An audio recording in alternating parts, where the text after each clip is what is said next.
Muito bem, gente. Dando sequência à nossa aula, hoje nós vamos continuar tratando de ação penal pública incondicionada. Vamos encerrar este tema e vamos dar sequência e partir para a ação penal pública condicionada. Ok? Falávamos de acordo de não persecução penal firmado pelo Ministério Público. Falávamos de acordo de não persecução penal. Vamos dar sequência aqui ao tema. Vou projetar para vocês o material. Caso tenham qualquer questionamento para fazer, por favor, podem me interromper. Vamos lá.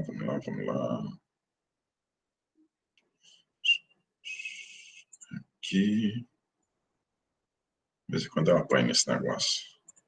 De vez em sempre. Uma janela. Aqui não. Aqui. Isso. Visualizam o slide aí, gente, por favor? Sim, Pedro. Excelente. Vamos lá.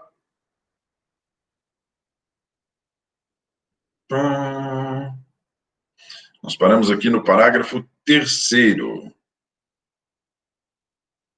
Aqui.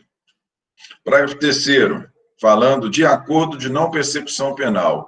Como nós dissemos, é aquele acordo firmado entre o Ministério Público e o acusado e seu advogado, correto? É o acordo firmado entre eles, cujo propósito, como muito bem já diz o nome, é acordo de não persecução penal. O propósito é que a pessoa não venha a ser processada criminalmente, desde que presentes os requisitos que nós já falamos deles, desde que presente as condições estabelecidas. Esse aqui trata-se do enorme artigo 28A do CPP, criado aí agora com o pacote anticrime, que muita gente chama de pacote pró-corrupção. Vamos lá, parágrafo 3º. O acordo de não persecução penal será formalizado por escrito e será firmado pelo membro do MP, pelo investigado e por seu defensor.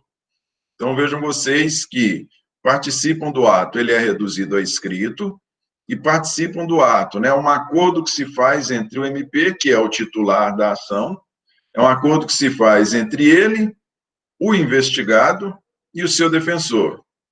E veja só, gente, como é interessante nós termos ciência dos termos adotados. No processo penal, ao longo do processo penal, aquele a quem se atribui uma conduta delitiva, ele pode ter várias designações a depender do momento processual ou procedimental. Se nós estivermos falando da investigação, se nós estivermos falando de um inquérito policial em curso, nós temos um investigado.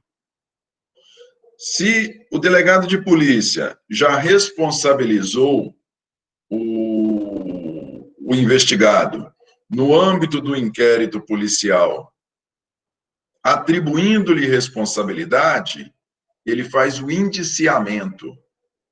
E aí nós deixamos de ter um investigado e passamos a ter um indiciado. Esse inquérito ele é remetido para o Ministério Público Federal. O Ministério Público Federal denuncia, o Ministério Público Federal estadual, ele denuncia o indiciado. A partir deste momento, quem um dia foi investigado, num segundo momento foi indiciado, agora ele é denunciado. O juiz recebe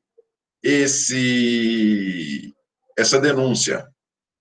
A partir do momento em que o juiz recebe a denúncia, nós já não estamos mais diante do denunciado, nós estamos diante de um réu. Vejam vocês, investigado, indiciado, denunciado, réu. E uma vez concluída a atuação processual e sentenciada ao réu, nós estamos diante aí agora de um sentenciado, correto?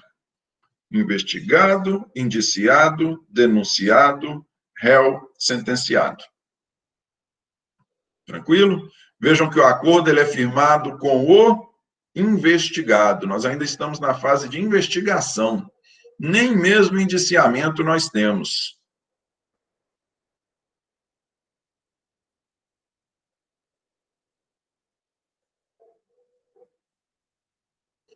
Para a homologação do acordo de não persecução penal, será realizada audiência na qual o juiz deverá verificar sua voluntariedade por meio da oitiva do investigado na presença do seu defensor e sua legalidade. Então, vejam, por mais que seja um acordo firmado entre investigado, defensor e Ministério Público, compete ao juiz aí, agora num papel invertido de fiscal da lei, para que ele homologue este acordo de não persecução penal, ele vai olhar, primeiro, a sua voluntariedade, se a pessoa realmente sabe, se o investigado, ele sabe de que se trata essa investigação, esse acordo, se ele realmente está fazendo este acordo por livre e espontânea vontade, e outra vai analisar a legalidade, se estão presentes todos os requisitos legais. Por que que é necessário analisar a voluntariedade? Porque isso aqui, gente, isso aqui é um pressuposto importante também para a transação penal. Vocês ainda não estudaram a Lei 9.099, vocês vão estudar. Eu fiz uma breve referência à transação penal. O que acontece na transação penal, que é um instituto da Lei 9.099? Nela também, nós precisamos, lá o investigado, ele transaciona. Nós precisamos de uma negociação, entre aspas, entre a acusação e defesa, entre a acusação e o réu.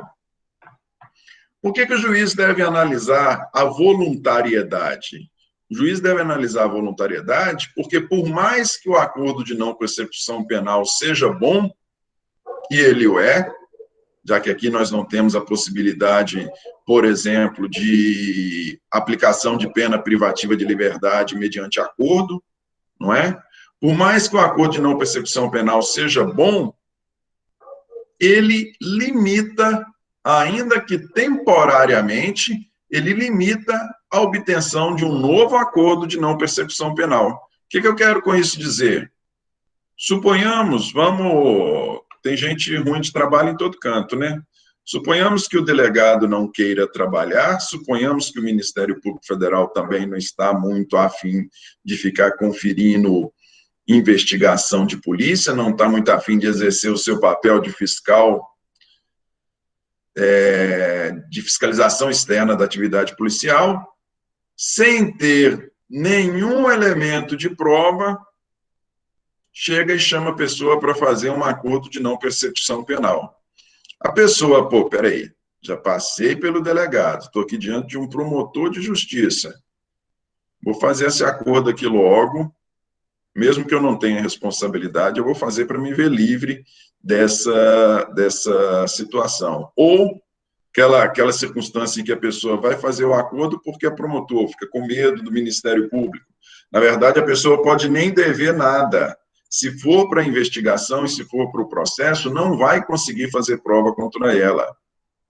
É por isso que o juiz tem que analisar a voluntariedade, deixar tudo muito bem claro, porque vejam vocês, olha aqui, ó. O disposto no caput desse artigo, voltando ao parágrafo 2º, nós não temos aplicação do acordo de não persecução penal, uma das circunstâncias é se a pessoa tivesse sido beneficiada nos últimos 5 anos antes da infração, por um outro acordo de não persecução penal, ou transação, ou suspensão condicional do processo. São 3 institutos despenalizantes. Se a pessoa já tiver sofrido, já tiver sido beneficiada por qualquer desses 3 institutos, ela, nos últimos 5 anos, ela não vai poder fazer jus a um novo acordo de não persecução penal. Então, é conveniente o acordo? É bom? É bom. Porém, não é pelo fato de que ele é conveniente, que aquele que não deve, ou seja, aquele contra o qual não há nenhuma prova, ele não deve simplesmente aceitar o acordo para não ter que se sujeitar ao processo, não. Porque ele pode estar queimando um cartucho, digamos assim, ele pode estar queimando um cartucho, queimando ali uma possibilidade de que, se mais na frente, nos 5 anos futuros, se ele eventualmente cometer algum delito, ele efetivamente cometer, se efetivamente tiver prova contra ele, ele já não mais vai poder fazer jus ao acordo de não persecução penal. Percebem? Então, compete ao juiz analisar a voluntariedade daquele que está fazendo o acordo e compete ao juiz verificar a legalidade, para ver se os requisitos estão todos preenchidos. Parágrafo 5º. Se o juiz considerar inadequadas, insuficientes ou abusivas as condições dispostas no acordo de não persecução penal, devolverá os autos ao Ministério Público para que seja reformulada a proposta de acordo com concordância do investigado e seu defensor. E aí, vejam só, o juiz, ele não tem essa possibilidade de estabelecer de forma diferente, não.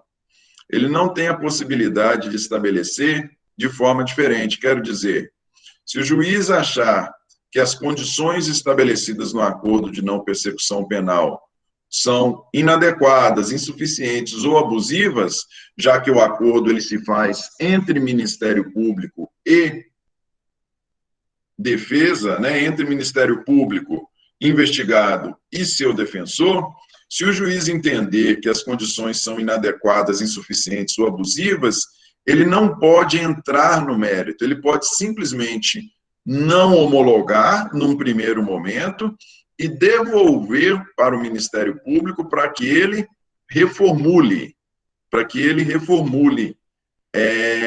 a proposta, para que ele reformule a proposta, né, o acordo de não persecução penal, para que ele adeque essas condições. Parágrafo 6º. Homologado judicialmente o acordo de não persecução penal, o juiz devolverá os autos ao Ministério Público para que inicie sua execução penal perante o juízo da execução penal. Olha só. Assim também como no processo civil, nós temos aquelas varas penais que são voltadas para a responsabilização penal, ou seja, para estabelecer, para averiguar, né, e sentenciar, averiguar materialidade e autoria, para sentenciar, condenando ou absolvendo. Nós podemos chamar que se tratam de processos de conhecimento. E também nós temos as varas que são varas de execução, isso em comarcas maiores, né? Em comarcas menores, o juiz, ele engloba todas as atribuições de comarcas de vara única, estou falando em comarcas maiores. Aqui o parágrafo 6º, ele está nos dizendo o seguinte, que quem homologa o acordo de não persecução penal é o juiz que atua juntamente com o Ministério Público, o representante do MP, que firmou o acordo. Se estivermos falando de uma comarca onde tem uma vara específica de execução penal, o juiz de conhecimento, ele homologa o acordo estabelecido entre o Ministério Público, investigado e defensor, ele homologa esse acordo, devolve os autos para o MP para que o MP apresente esses autos perante o juiz da execução penal, sendo varas distintas, para que então dê-se início ao desse início a execução penal propriamente dita, a execução propriamente dita do acordo. Qual a execução? Essa aqui, ó, vocês se recordam? Aula passada nós falamos. Reparar, dano, restituir, renunciar, prestar serviço à comunidade, prestação pecuniária, cumprir outra condição. São essas condições aqui, estabelecidas nos incisos 1 a 5, são elas que vão ser acompanhadas pelo juiz da execução penal. O juiz que atua juntamente com o MP, com representantes do MP, que firmou o acordo de não persecução penal, compete a ele simplesmente verificar se há voluntariedade no acordo, verificar se há legalidade no acordo e verificar se as condições não são inadequadas, insuficientes ou abusivas. Se estiver tudo dentro da legalidade, neste caso, compete a ele simplesmente homologar. Ele funciona como um fiscal da lei. Uma vez homologado, ele devolve os autos ao MP para que o MP que firmou o acordo, ele o apresente perante o juiz da execução penal, que é quem vai acompanhar o cumprimento das condições. O juiz poderá recusar a homologação à proposta que não atender aos requisitos legais, ou quando não for realizada a adequação a que se refere o parágrafo 5º, correto? O juiz, se ele entender que ela não atende aos requisitos legais, ou se devolvido para o Ministério Público não reformular as condições, se o Ministério Público não reformular as condições, qual é o caminho? O juiz ele não é obrigado a homologar. Qual é o caminho? O juiz ele pode recusar essa homologação, seja porque ele considera um acordo de não persecução penal ilegal, seja porque as condições, seja porque o Ministério Público não readequou as condições na forma que lhe foi devolvido pelo juiz, da maneira pela qual lhe foi devolvido o juiz. Recusada, parágrafo 8º, recusada a homologação, o juiz devolverá os autos ao Ministério Público para análise da necessidade de complementação das investigações ou oferecimento da denúncia. Recusada a homologação, o juiz devolverá os autos ao Ministério Público para análise da necessidade de complementação das investigações ou oferecimento da denúncia. Vejam só que interessante.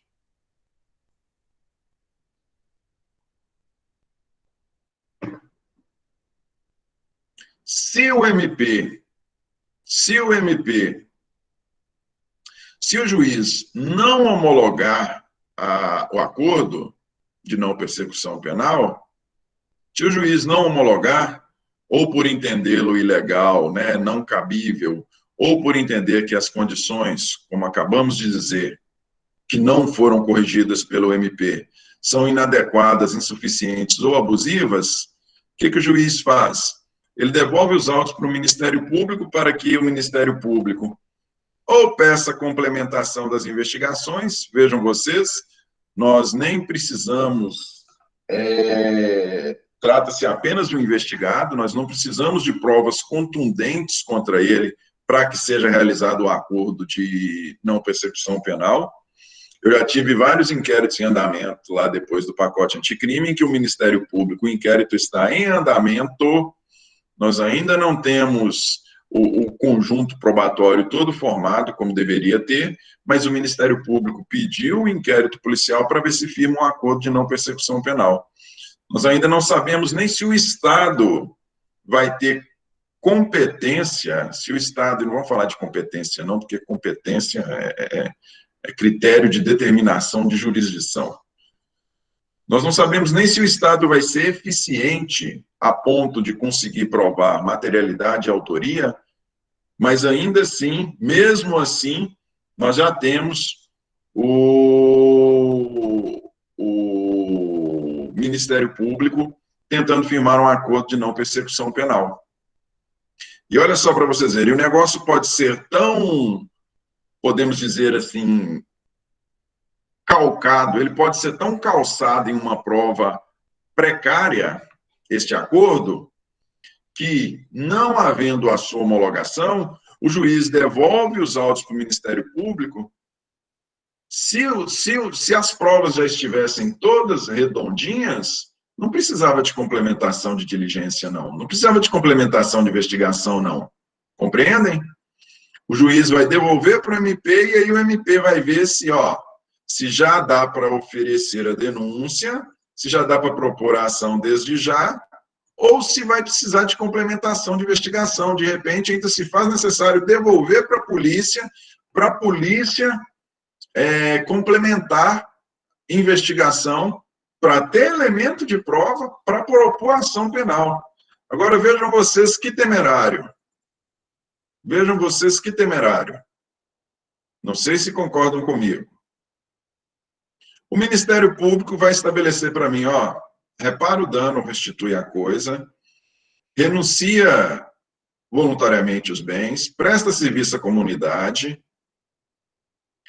paga prestação pecuniária ou cumpre outra condição que eu te determinar. Ele vai me impor condições, aí se eu virar para o MP e falar assim, não, eu não quero, eu não vou firmar esse acordo de não persecução penal, aí o que o MP faz? Então tá, peraí, vou devolver, existem essas duas possibilidades, mas vejam como a coisa pode ser temerária. Ele vira e fala, peraí, então que eu vou devolver os autos para a polícia complementar as investigações, e aí para eu ver se eu tenho elementos futuros para propor ação contra você.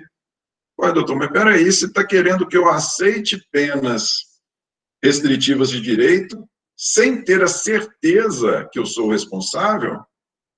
Existe a possibilidade de, não sendo firmado o acordo, o inquérito, a investigação ainda vai ser devolvida à polícia para complementação? Como é que o senhor me propõe? Esses são o Ministério Público que está cumprindo a obrigação legal dele. Mas vejam bem, isso é uma demonstração da ineficiência do Estado. Como é que me é proposto para mim, réu, concordar com penas restritivas de direito, em uma situação em que, se eu não concordar, não tem elemento de prova aí, nem para propor ação contra mim, faz com muito mais razão, não tem elemento ainda para me condenar. Mas o Estado, na pessoa do Ministério Público, já está me propondo, e concorda, já que ele me propõe, concorda que eu me submeta a penas restritivas de direito, mesmo sem ter um conjunto probatório firme. Vejam vocês.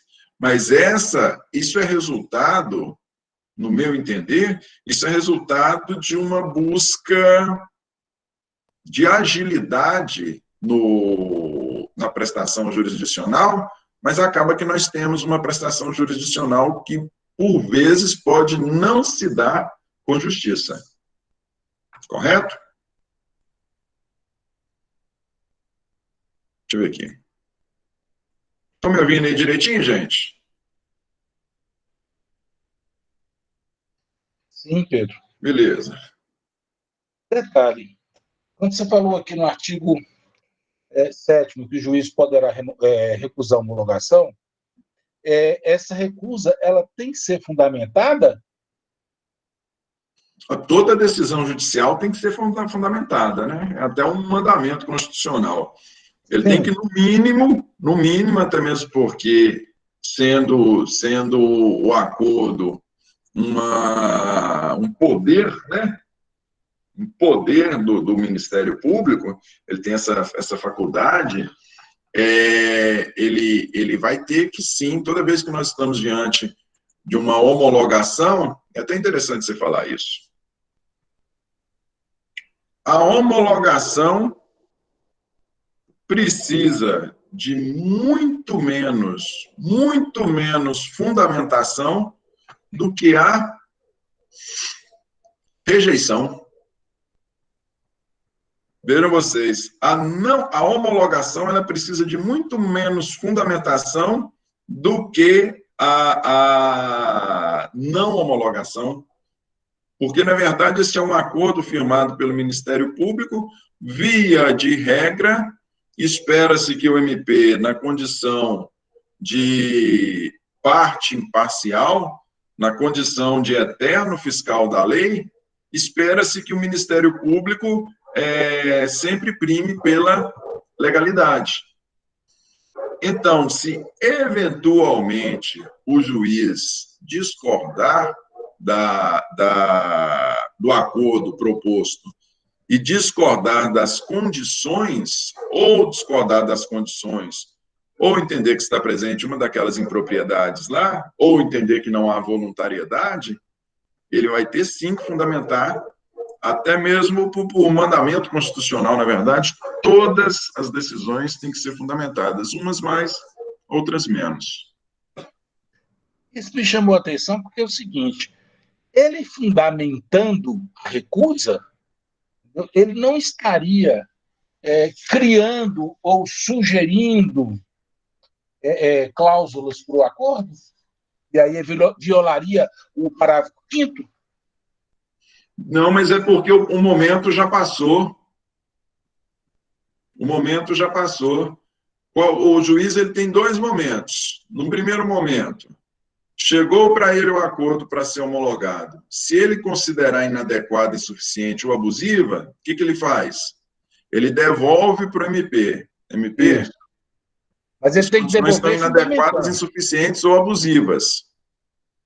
Se o Ministério Público concordar, se o Ministério Público discordar do juiz, vamos lá no 7º, se o Ministério Público discordar do juiz e manter as condições, correto? E manter as condições do jeito que ele havia sido proposta, do jeito que havia sido propostas, o que o parágrafo 7º aqui está nos falando é dessa possibilidade dele recusar a homologação. É lógico que na fundamentação pode dar margem para o juiz sugerir condições. Porém, o acordo é do Ministério Público. O Ministério Público ele não tem que se sujeitar às condições do juiz, não. O juiz pode, por exemplo, vamos lá, o juiz pode, por exemplo, virar e falar, entender que o Ministério Público falou, essa prestação pecuniária que você colocou aí como condição no acordo, ela é absolutamente incompatível com a condição financeira do réu. Reveja isso aí. E o MP pode virar e falar, não, mantenho a condição da mesmíssima forma. Falou, então tá, ok. Quando o Ministério Público devolve novamente para ele simplesmente não homologa. Não homologa, e olha aí, de acordo com o parágrafo 8º, nós caímos naquela situação que eu acabei de falar para vocês. Ou o Ministério Público pede complementação das investigações, se entender que ainda não tem elementos suficientes para denúncia, ou desde já oferece a denúncia. Aí é outra pergunta que eu penso. Estando para quê? Devolvendo para complementação de investigações, não seria isso, então, uma fraude na não persecução? Quer dizer, ele não tem como processar alguém? É isso, é exatamente isso que, se é que eu estou... Coloca a questão aí novamente. Vamos lá. Se o Paquet recebeu de volta e pediu e definiu que há uma necessidade de complementação das investigações, tá? Então ele não tinha, com certeza ele não tinha, né, elementos suficientes para propor a não persecução penal, porque não tem elemento para fazer a persecução penal. Esse é o problema que eu vejo em institutos dessa natureza. Compreende? Uhum. Ele não tem elemento de prova suficiente, aí você vira e fala, mas é só uma pena alternativa, que eu vou ter que pagar, é só uma pena alternativa que vai me inviabilizar de ter esse benefício nos próximos 5 anos. Ele está me propondo um acordo de não persecução penal sem ter elementos de prova que sou eu que sou eu o responsável.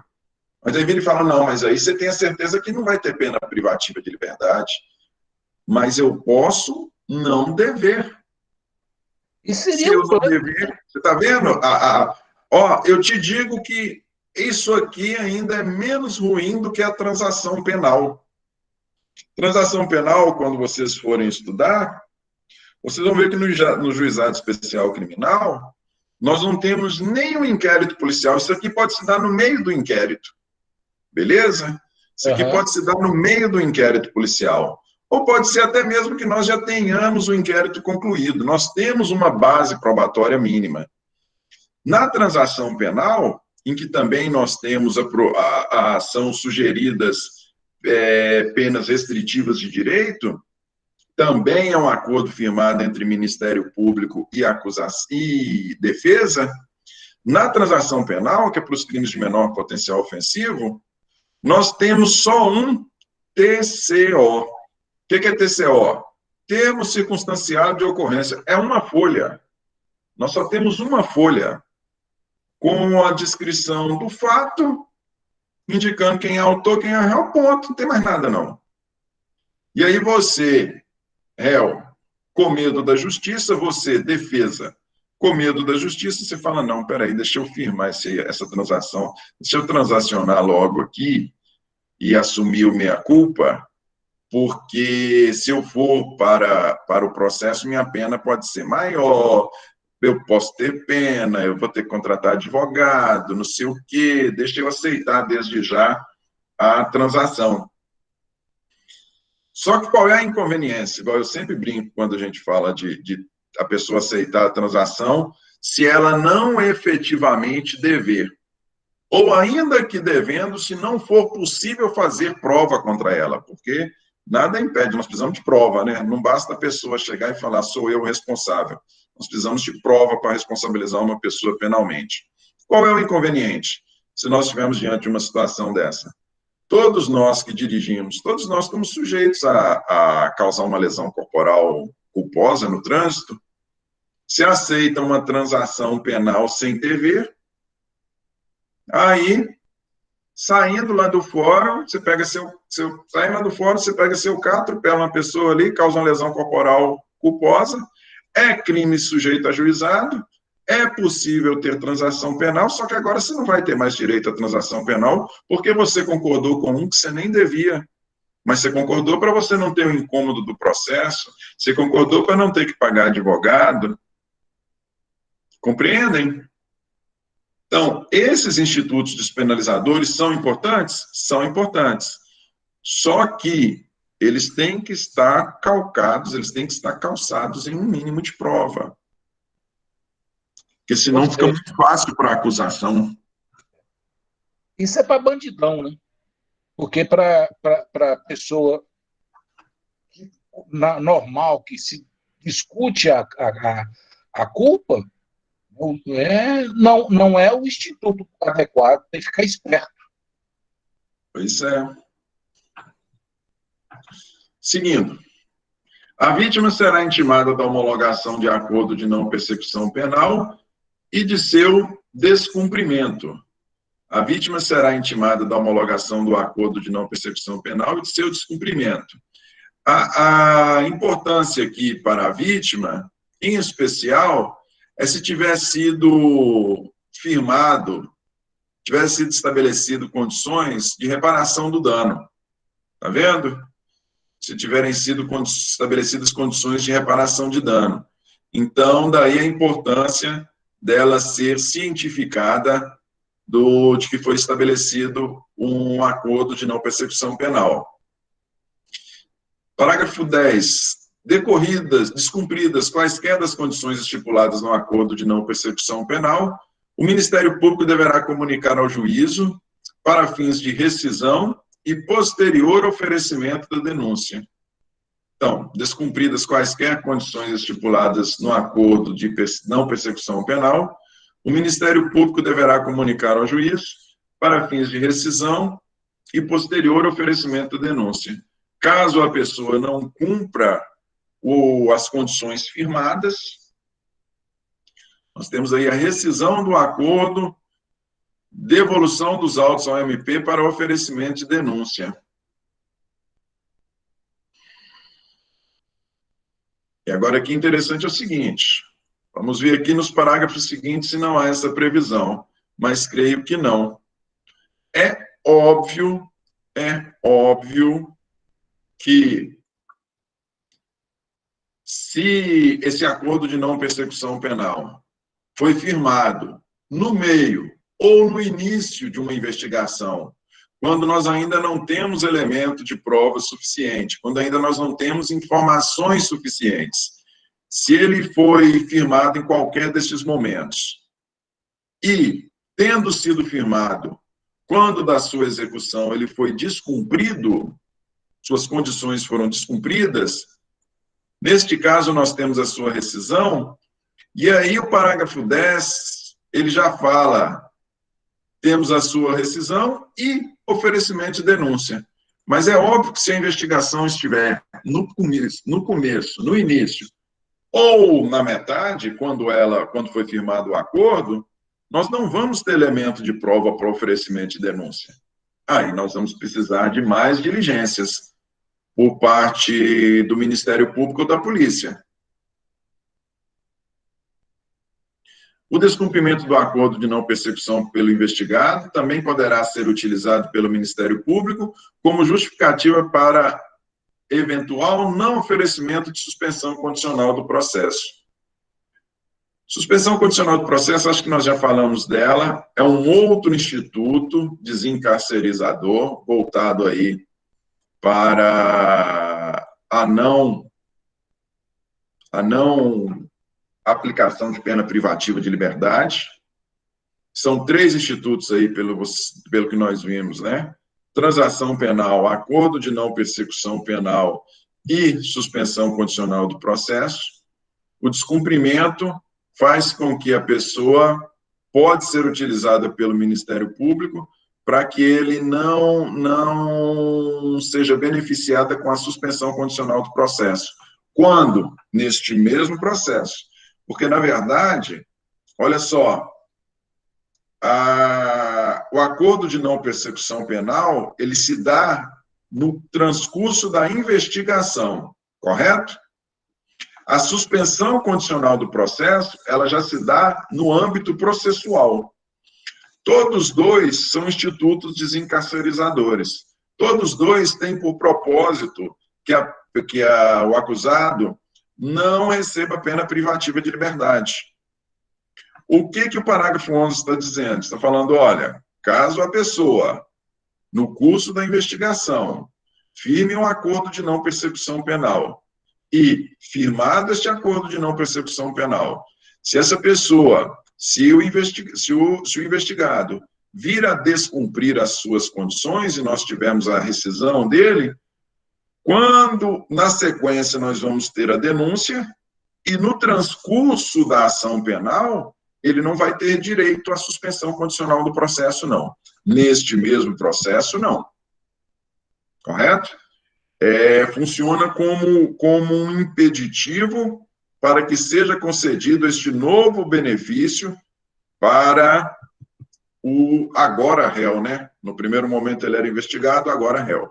Ou seja, ele passa a ser uma punição, quer dizer, ele descumpriu. Exatamente. Vai ser uma punição por isso. Não ter cumprido, você não tem direito à suspensão. Exato. Por você não ter cumprido as condições que lhe foram estabelecidas no acordo de não persecução penal, no momento próprio em que eu poderia te oferecer a suspensão condicional do processo, ela não vai ser oferecida. Beleza?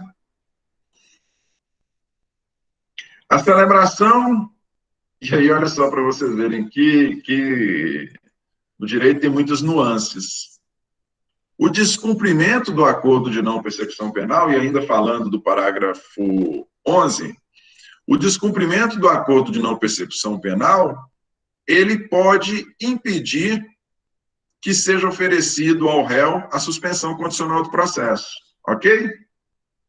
Mas se a pessoa não aceita o acordo de não persecução penal, porque ela pode não aceitar, se ela não aceita, nada impede que ela lá na frente seja beneficiada com a suspensão condicional do processo. Não é porque ele não aceitou, a não aceitação do acordo de não persecução penal não pode ser justificativa para que não seja oferecido a ele a suspensão condicional do processo. Compreendem? O descumprimento das condições estabelecidas no acordo de não persecução penal, o descumprimento das condições pode ser justificativa para não ser oferecido a ele, no momento próprio, a suspensão condicional do processo. Porém, a não aceitação do acordo de não persecução penal, a pessoa é combativa, ela vira e fala, não quero fazer acordo, não, eu quero ir para o processo, eu não quero fazer acordo de não persecução penal. Essa negativa dela em fazer o acordo de não persecução penal não lhe retira, não pode ser fundamento para lhe retirar o direito de ser beneficiado com a suspensão condicional do processo. Compreendem? Sim, lá atrás foi dito que uma das condições para o juiz homologar é a voluntariedade, né? A volição em aceitar o acordo. Ora, se é uma opção, ele não pode ser penalidade por não querer essa opção. Exatamente. Uma coisa é ele descumprir o acordado, outra coisa é ele não acordar. Parágrafo 12. A celebração e o cumprimento do acordo de não persecução penal não constarão de certidão de antecedentes criminais, exceto para os fins previstos no inciso 3 do parágrafo 2º. A pessoa não vai ter registro do acordo de não persecução penal, não vai ter registro nem do cumprimento do acordo, e nem não vai ter registro em sua certidão de antecedentes criminais, nem da celebração e nem do cumprimento das condições, exceto para os fins previstos no inciso 3 do parágrafo 2º. Qual é a finalidade do inciso 3 do parágrafo 2º? É impedir que a pessoa que já tenha sido beneficiada pelo acordo nos últimos 5 anos seja novamente beneficiada.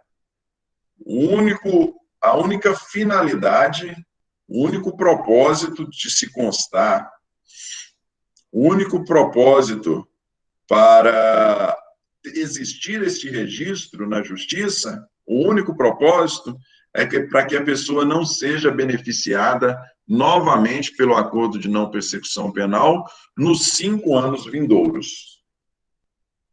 Correto?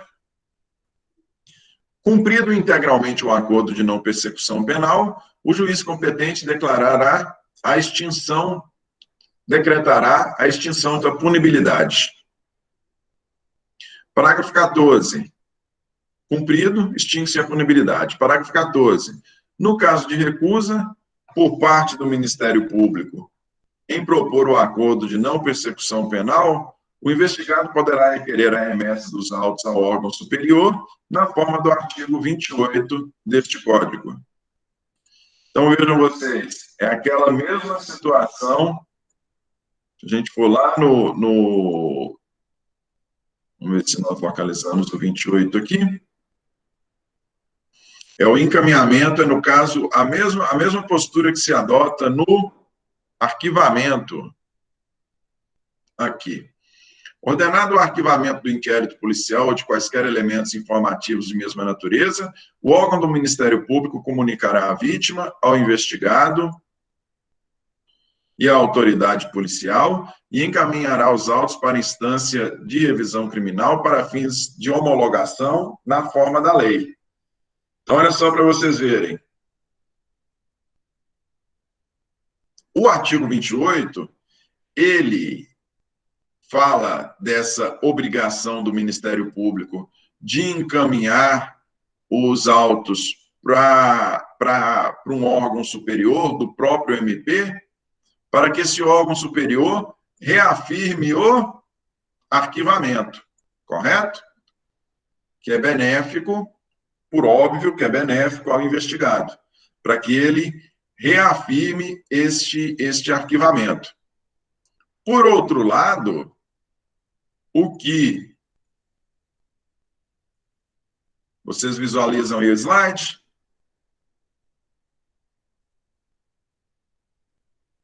Sim. Por outro lado, o que o parágrafo 14 está nos dizendo aqui é que, se o Ministério Público se recusa... Valeu sua voz, Pedro. Oi? Está ouvindo? Agora estamos. Sim. O que consta aqui no parágrafo 14 é o seguinte: se o Ministério Público, se ele se recusar a propor o acordo de não persecução, o que pode ser benéfico para o réu, o investigado, pode ser porque ele pode realmente dever e ter elementos de prova contra ele, então lhe é conveniente fazer o acordo, ao invés de se submeter ao processo. Caso o Ministério Público se recuse a propor um acordo de não persecução penal, o próprio réu poderá, o investigado poderá requerer a remessa dos autos aí para o órgão superior do MP. Beleza? Princípios, gente. Aqui não tem dúvida nenhuma, né? Ação penal pública. Nós estamos falando de ação penal pública incondicionada. Titularidade é do Ministério Público. Se estivermos falando de Justiça Federal, é Ministério Público Federal. Se estivermos falando de Justiça Estadual, é Ministério Público Estadual. Titularidade é do MP. Princípios referentes à ação penal pública incondicionada. Princípios. Obrigatoriedade. Estando diante de um caso, estando diante de um fato constitutivo de crime,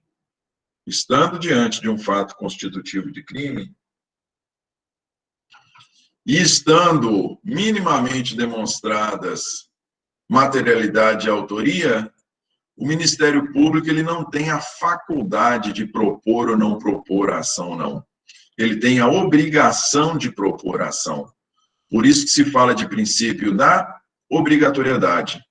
Se ele estiver diante de um fato que, em tese, pelo menos em tese, constitua delito previsto em lei, e se este mesmo fato estiver minimamente provado, ele não tem a faculdade de propor ou não propor ação, ele tem a obrigação de propor ação. Daí o princípio da obrigatoriedade. Princípio da indisponibilidade. Uma vez proposta a ação, o Ministério Público não pode dela desistir. O Ministério Público não pode dela desistir. Se por um lado se num primeiro momento ele tem a obrigação de propor, como eu já acabei de dizer, se estiver diante de um fato constitutivo de crime que tem um mínimo de prova de materialidade e autoria, na verdade nós precisamos, a prova da materialidade ela tem que ser muito mais robusta do que a prova de autoria, mas se nós tivermos o mínimo de prova de materialidade e autoria, ele tem a obrigação de propor, princípio da obrigatoriedade. Uma vez proposta a ação penal pública, ele não pode dela dispor. O que quer isso dizer? Ele não pode desistir da ação. Nada impede que o Ministério Público, num primeiro momento, propôs a ação. Ele propôs a ação porque, naquele momento inicial, ele entendeu que havia elementos de prova para aquela responsabilização primeira. Nada impede que se vá para o processo, se vá para a instrução processual, e participando ele ali da produção da prova processual, nada impede que ele repense e fale, não, peraí, naquele primeiro momento, pelo que constava na investigação, eu entendi que cabia, sim, a responsabilização da pessoa, até mesmo porque nós estávamos falando de denúncia. Nós não precisávamos de uma certeza incontestável.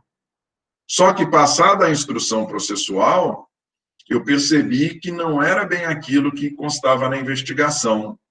Ou eu percebi que nós não evoluímos em nada além da investigação. Aquela prova inicial que foi suficiente para denunciar não é forte o suficiente para condenar. Porque para denunciar, eu preciso de um grau de certeza inferior àquele para condenação. Então, nada impede que, após a instrução processual todinha, quando lhe caiba falar pela última vez, este mesmo promotor que propôs a ação, ele peça absolvição. Nada impede que ele proceda dessa forma. O que ele não pode é desistir da ação. Pedir absolvição, ele pode. Oficialidade. Oficialidade. O órgão encarregado da propositura da ação penal pública é um órgão oficial, que é o Ministério Público. Princípio da autoritariedade. Da mesmíssima forma que se trata de um órgão oficial, se trata de uma autoridade pública. O Ministério Público, ele é um órgão oficial, trata-se de uma autoridade pública, tanto o MP, que é quem propõe a ação no âmbito judicial, quanto a polícia, que é quem realiza a investigação prévia que fundamenta a propositura da ação penal. Todos dois tratam-se de autoridades. Princípio da oficiosidade. Por que oficiosidade? O Ministério Público, ele pode agir de ofício. Na propositura da ação penal pública, ele pode agir de ofício. Se estivermos falando de ação penal pública incondicionada, ele não precisa de provocação de quem quer que seja. Princípio da indivisibilidade é uma decorrência do princípio da obrigatoriedade e princípio da indivisibilidade é uma consequência do princípio da obrigatoriedade e do princípio da indisponibilidade. Se o Ministério Público, estando presentes provas de materialidade e autoria de uma conduta que, pelo menos em tese, num primeiro momento, constitui crime, estando ele obrigado a propor a ação, ele não pode, se estiver diante de um concurso de pessoas, estivermos falando de um crime cometido em concurso de pessoas, ele não tem a possibilidade de propor a ação contra apenas um ou alguns dos envolvidos no crime, não. Em razão do princípio da indivisibilidade, que é aí um desdobramento do princípio da obrigatoriedade, a ação tem que ser proposta contra todos aqueles que participaram do evento criminoso. E princípio da intranscendência. Princípio da intranscendência, que é uma consequência daquela previsão constitucional lá de que a pena não passará da pessoa do condenado, não é isso? Da mesma forma que uma pessoa não pode cumprir pena por outra, aqui também a ação penal não pode ser proposta em face de outra pessoa que não aquela que foi a efetiva responsável. Se eventualmente, uma previsão, um exemplo aqui bastante louco, se eventualmente houver o falecimento daquele que está sendo processado em função do cometimento de crime, ainda que tudo indique lá na frente que a pena a ser aplicada vai ser uma pena restritiva de direito, que pode ser, por exemplo, uma prestação pecuniária, né, que acompanha o patrimônio, que recai sobre o patrimônio, melhor dizendo, apesar dessa natureza dessa pena, falecendo aquele que está sendo processado, a ação ela não passa a ter sequência contra os seus herdeiros, não. Em função do princípio da intranscendência. A ação somente pode ser proposta e somente pode prosseguir perante aquele que efetivamente foi o responsável pelo cometimento do delito. Pelo menos em tese, né? Enquanto nós não temos sentença penal transitada em julgado, pelo menos em tese. Beleza, gente? Cadê nós? Onde estamos? Algum questionamento aí, gente? Algum questionamento? Não, não? Por mim, não, Pedro. Deixa eu ver aqui.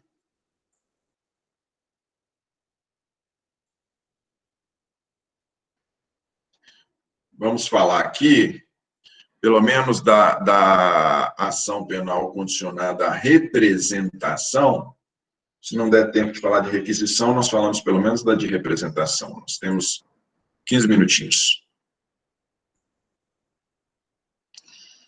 Tum, tum, tum, tum, tum.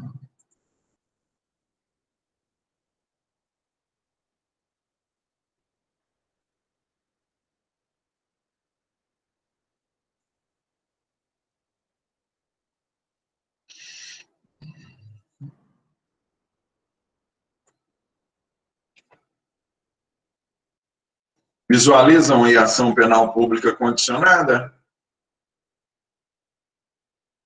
Não. Não? Não. Tá ainda com os slides anteriores. Então tá. Vamos lá.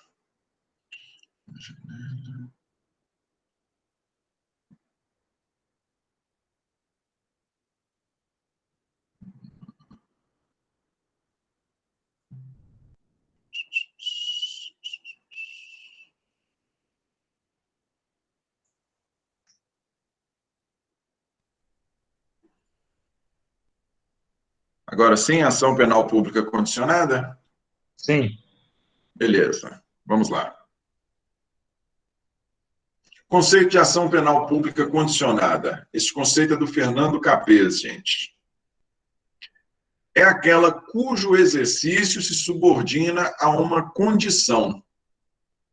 Essa condição tanto pode ser a manifestação de vontade do ofendido ou de seu representante legal, representação, bem como requisição do ministro da Justiça.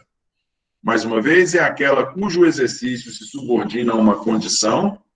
Essa condição tanto pode ser a manifestação de vontade do ofendido ou de seu representante legal, e neste caso, a condição chama-se representação, como também requisição do ministro da Justiça, e neste caso, a condição chama-se requisição. Então, vejam, gente, como o próprio nome já diz, essa ação é uma ação penal pública, porém ela é condicionada.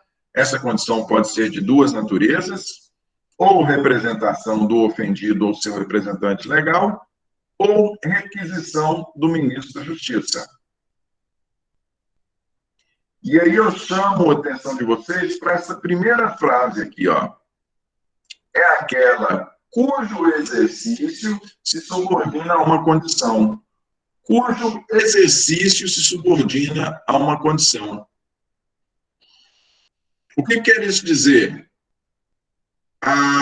O exercício, ele continua sendo do Ministério Público, porque a ação é uma ação penal pública.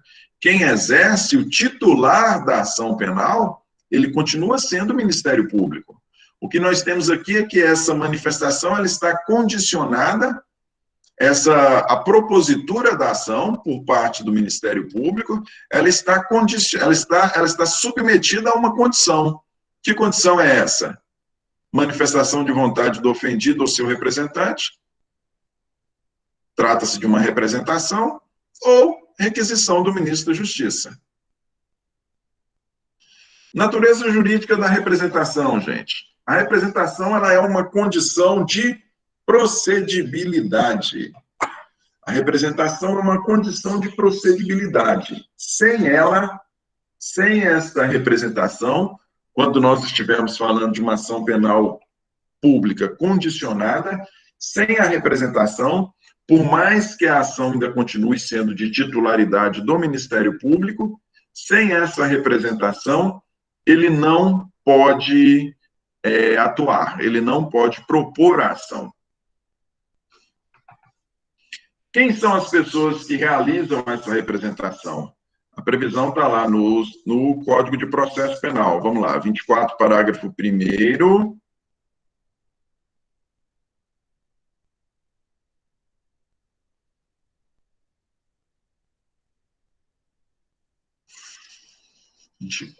Parágrafo 1º. Vocês visualizam o Código de Processo Penal aí? Ou ainda o slide? O slide, Pedro. O slide.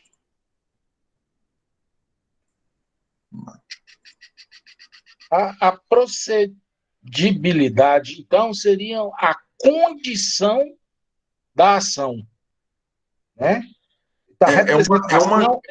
É uma condição específica para a ação dessa natureza. Chama-se procedibilidade. Isso, condição de procedibilidade. Isso, um tiquinho.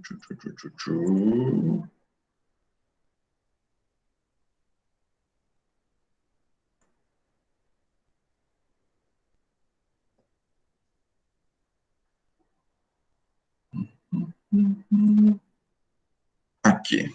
Visualizam, né? A lei? Não, Pedro, está aparecendo o Windows Explorer seu.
Um momentinho, gente.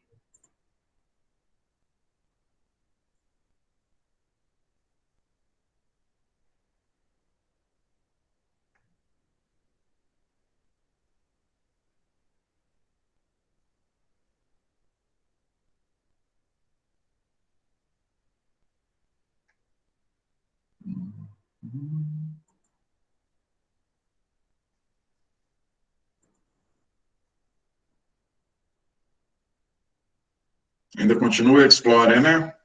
Não, agora já está o CPP. CPP, ok. Vamos lá. Olha só.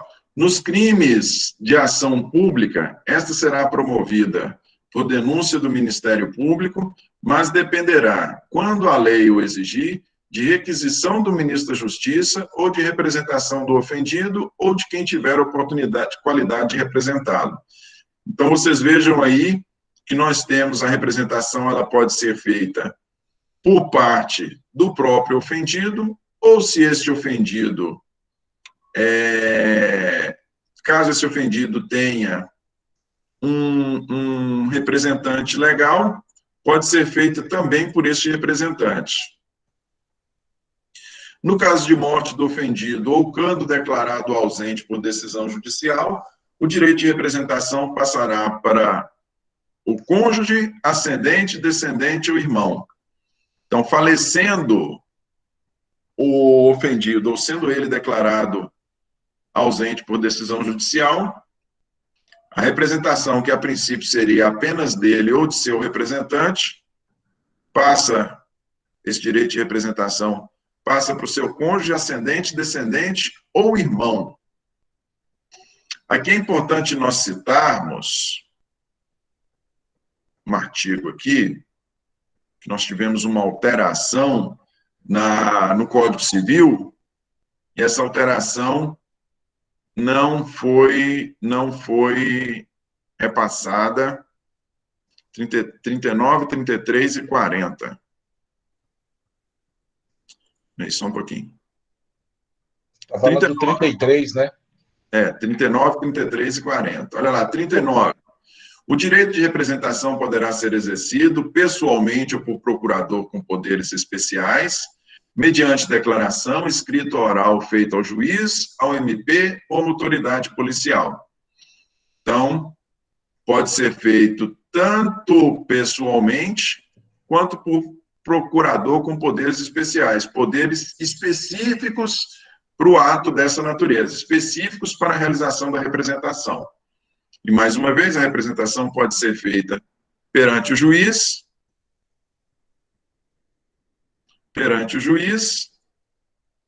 MP,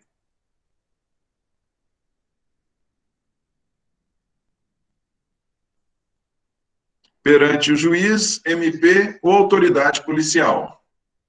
Mas eu quero chamar a atenção aqui de vocês, são para esses dois artigos aqui, ó.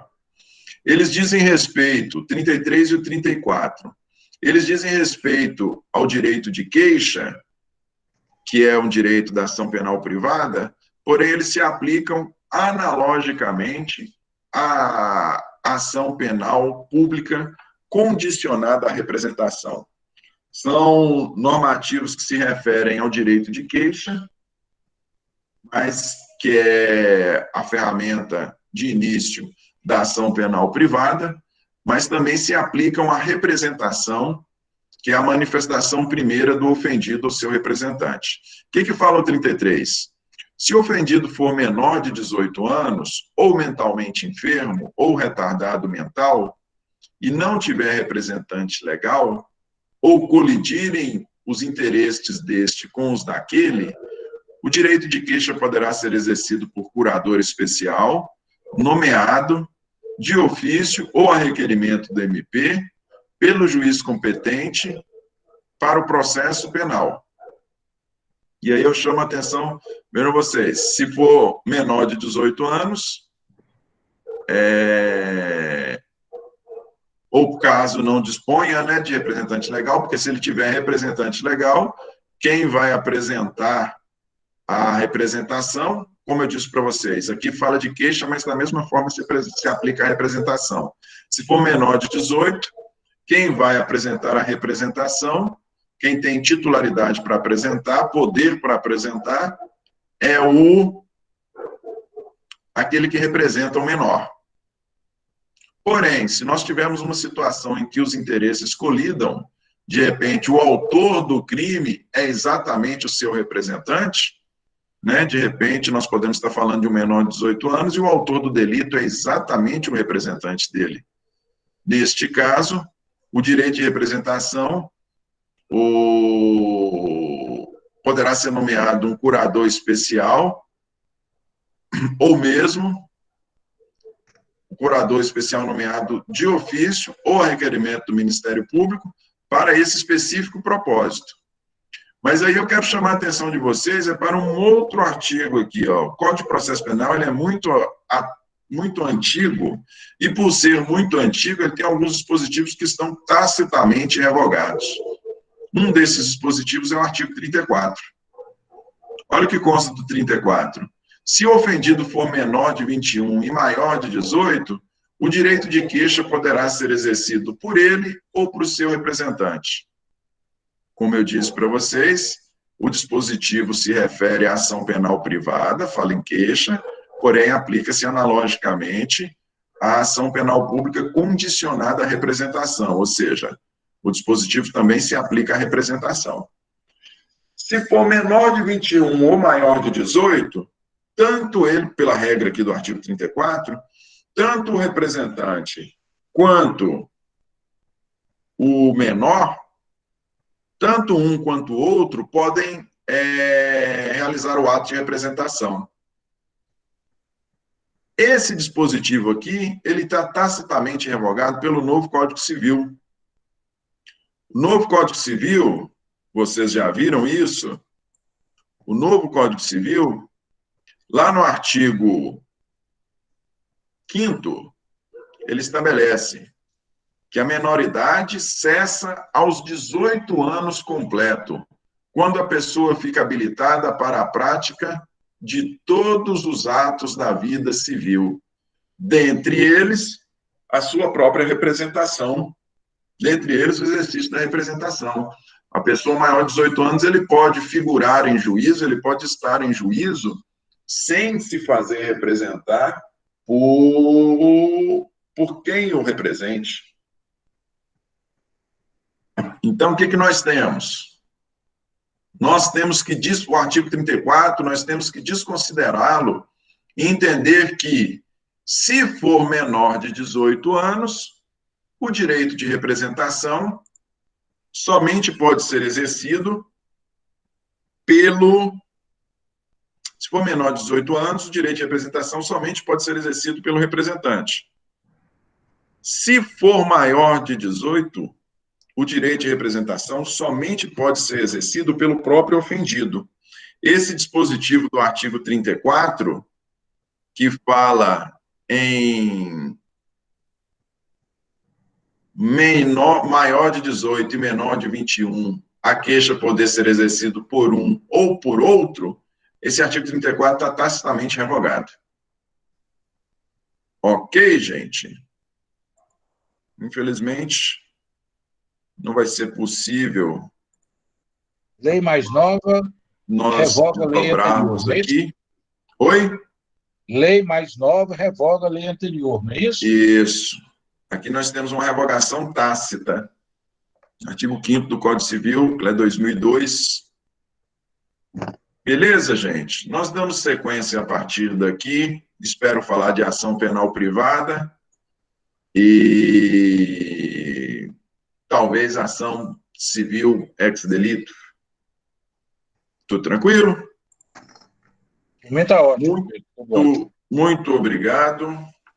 Até a nossa próxima aula, até semana próxima. O trabalho, só tirando uma dúvida, o trabalho é só para apresentar você escrito, não precisa defender nada. Só apresentar escrito. Porque nós estamos com muita matéria, eu pensei direitinho, eu não vou queimar a aula em que a gente poderia fazer exposição de matéria com o trabalho, não? Ok, entendeu? Perfeito, tá bom. Não, eu acho que isso não é interessante para vocês, não. Ok. Boa noite. Até a nossa próxima aula.